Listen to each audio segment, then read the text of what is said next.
In this lecture, we're going to discuss productivity and human capital. How is productivity being determined and why is it important? And what role human capital plays in the productivity? Fact: there are vast differences in living standards around the world.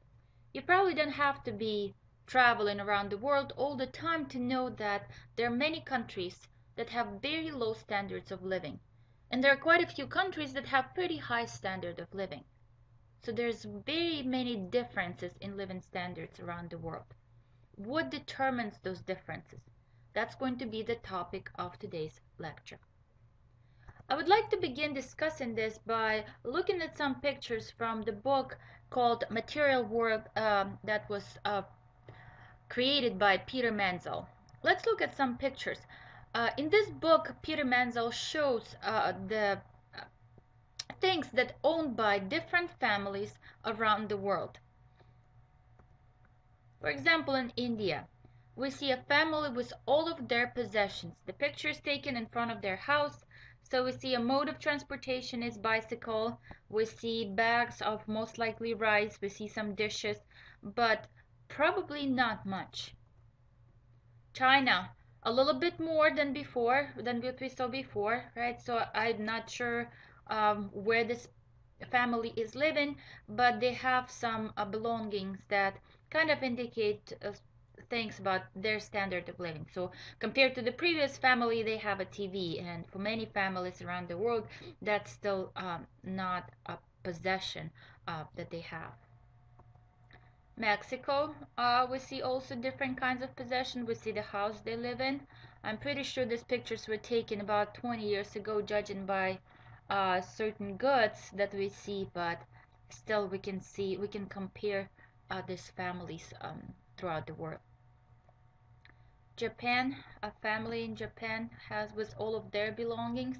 Here, compared to the previous three pictures, we see already that they have washer and dryer, so that already tells us something about their standard of living. This you probably can guess that it's United States, right? So we see this family, they have two cars for mom and dad, they have furniture, they have TV, they have a dog, finally somebody owns a pet. So we see, and once again we can compare their standard of living to standard of livings in other countries.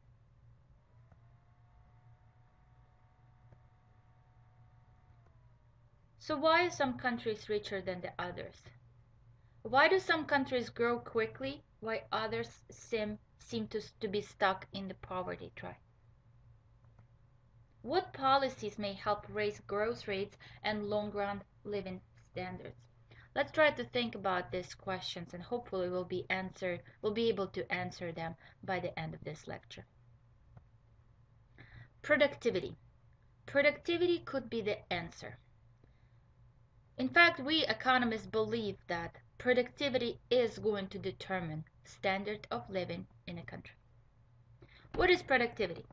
It's the ability to produce goods and services. It's how fast you can produce certain goods and services. How do we measure it? It's amount of goods produced by a person in a unit of time. So productivity is going to be how many units of certain good one person can make in a particular amount of time. I can make 20 cookies in 1 hour. Somebody can make 25 cookies in 1 hour. So that other person is more productive than I am. Why is productivity important?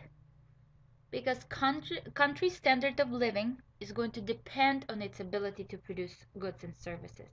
So our standard of living depends on how productive we are. Productivity growth makes United States richer regardless of how fast other economies are growing. You saw that example in your book. The author talked about India example. Just because India is getting richer, it doesn't mean that it's bad for us. It's actually good for us. It's good for United States when other countries become richer, when other countries become more productive. The reason for it is that whenever the other countries get out of the poverty trap, they start traveling, they start buying goods and services not from just their own country, but from the other countries as well. So they start demanding more of our goods, and ultimately it's good for our economy as well.